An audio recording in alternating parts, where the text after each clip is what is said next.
Hello, YouTube. I wanted to take some time today to talk about one of my favorite subjects of the NFL offseason, and that is the Shedeur Sanders Cleveland Browns situation going on.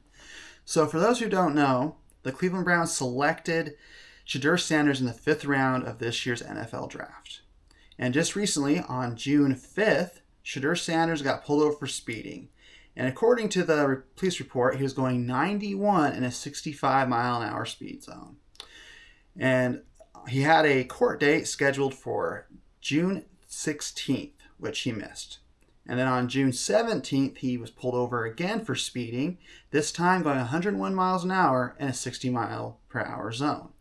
So ultimately, in the grand scheme of things, speeding tickets are not that big a deal. We all get them at times. We go faster than the posted speed limit, and we just get pulled over and we get our ticket, we pay for it, we show up to court, we take care of everything, we move on. So for a lot of us, if we do not go to court, if we do not pay the ticket, we end up having warrants sent out for our arrest in some states. And that's not in every single state, but that's in a majority of states. If you do not show up to your court date for speeding tickets, you do get arrested. And they will send out a warrant for your arrest. And in a lot of states, if you're going at least 25 miles an hour over the speed limit, you do get a felony. In the state of Ohio, they do not have that. So, for a lot of people, they don't know how to interpret this speeding situation with Shedeur Sanders. Is it a big deal? Is it not so big of a deal? Speeding in the U.S. It's one of the more leading indicators of cause of deaths here in the U.S. There's around 40,000 deaths a year from car accidents. And it's also, that indicates that there is around 100 deaths from car accidents a day here in the U.S. So for a lot of people, when they say, oh, it was just speeding, it's a big deal for a lot of people, especially NFL fans and especially NFL fans and fans of the Cleveland Browns. So just recently, I saw a video of Shedeur Sanders on a baseball field with some of his Cleveland Browns teammates, and it sounds like they're just writing it off. They're just talking about it. It's just speeding. So for a lot of people, there has been deaths. They've had family members experience death from speeding and from speeders. So for a lot of people, they felt that it was something that he shouldn't have just laughed about, and it should be something to take seriously. So for me, I feel like for every NFL team who signs an NFL quarterback, they are signing them to do a job, and that is to play football for them and hopefully lead their team to wins in the season, as well as just make their team productive and fun to watch and bring in fans to watch their team. So this particular year, Shedeur Sanders was drafted along with another NFL quarterback, and that is Dillon Gabriel. And so far in the OTAs and rookie minicamp, they've been going head-to-head, and there's really not a clear winner. There's a lot of people who think because of Shedeur Sanders' popularity, he will get the nod if there's ever a chance for him to play this year. And I believe that will be true. I do believe that the Cleveland Browns will let Shedeur Sanders play at some point this year. So their current quarterbacks on roster right now are the inactive Deshaun Watson, Joe Flacco, Kenny Pickett, Dillon Gabriel, and Shedeur Sanders. So many people feel like Kenny Pickett, who they traded for this year and this offseason, and they traded a draft pick for, will probably be cut in training camp. And I do believe that will be the case. I feel like he's the one quarterback that I feel like they can afford to get rid of.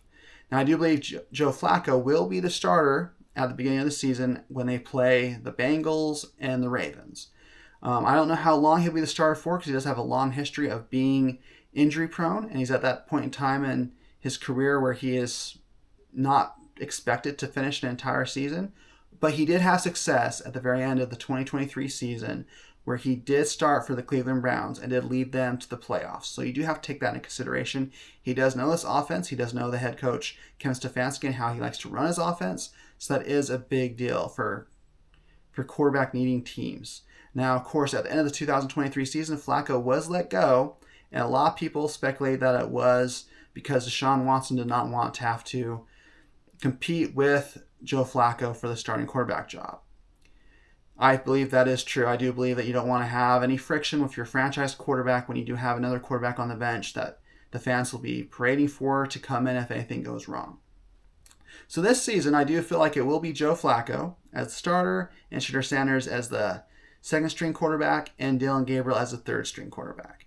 Now, when the draft was going on, the Cleveland Browns selected Dillon Gabriel in the 3rd round and Shedeur Sanders in the 5th round. When I was watching this play out in real time, the first thing I thought was they're going to bring in Dillon Gabriel and they're going to have him sit for however long they can and let Joe Flacco and Kenny Pickett be the 2 players that play this year. And ultimately next year, after Dillon Gabriel's had some time to learn the offense, he could start playing next year. Now, when they drafted Shedeur Sanders, the first thing I thought is, wow, they drafted probably the most popular quarterback in the draft and the one that was going to bring the most fanfare to the team. I feel like this particular season, it's kind of reminiscent of the 2012 season when the Washington football team drafted Robert Griffin III in the 1st round, 2nd pick overall, and then they went on to draft Kirk Cousins later on in the draft as a backup if anything happened to Robert Griffin III. Now, Mike Shanahan at the time did say that any minute you could lose your starting quarterback, so it's always good to have a good quality backup. This particular situation, I do feel like the Cleveland Browns did select Dillon Gabriel with the hopes that he would be the future starter of the team, with the intent on letting him sit for however long he needed.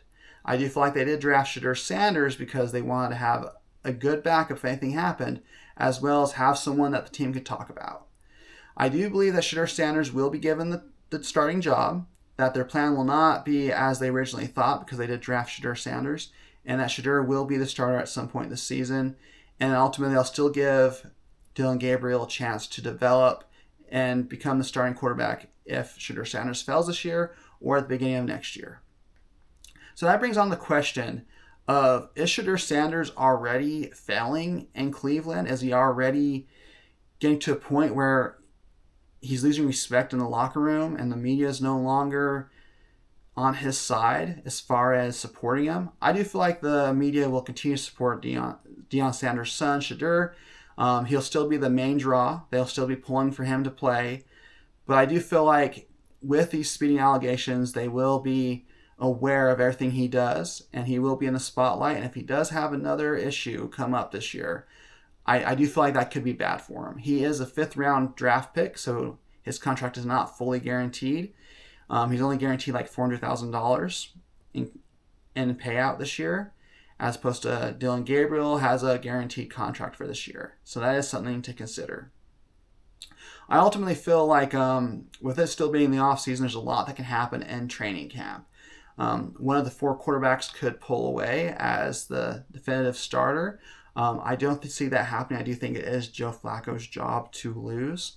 I do feel like Shedeur Sanders is on the team to be a quarterback this year and to take over if anything happens to Joe Flacco. I think Kenny Pickett was brought in with the intent on helping out if he needs to go into a game or something.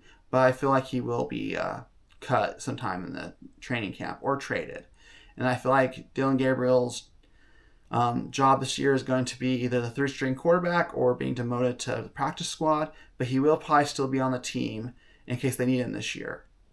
But I do feel like Shedeur Sanders does have a lot of wiggle room just because he is so popular, and he has proven that he can be a good quarterback. He is not in any situation a scrub, but he has a lot to develop.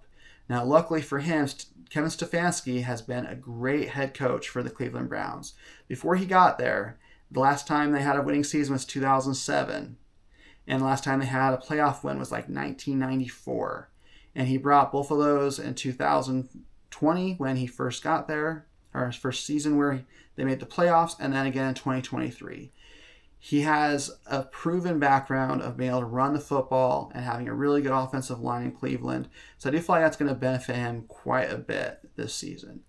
And whenever Joe Flacco or Shedeur Sanders have to go into a game, they will have that at their disposal, a really good offensive line as well as capable running backs and a really good defense that'll give them plenty of chances to score points. I feel like that's going to be a big plus for this particular season.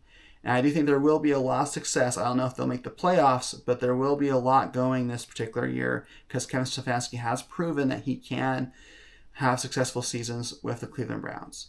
So ultimately, we'll have to wait and see what happens in training camp. But so far, it feels like even though Shedeur Sanders is making mistakes, it's not enough to completely take him out of the running to be the starting quarterback for the Cleveland Browns. All right, thank you. I'll catch you on the next one.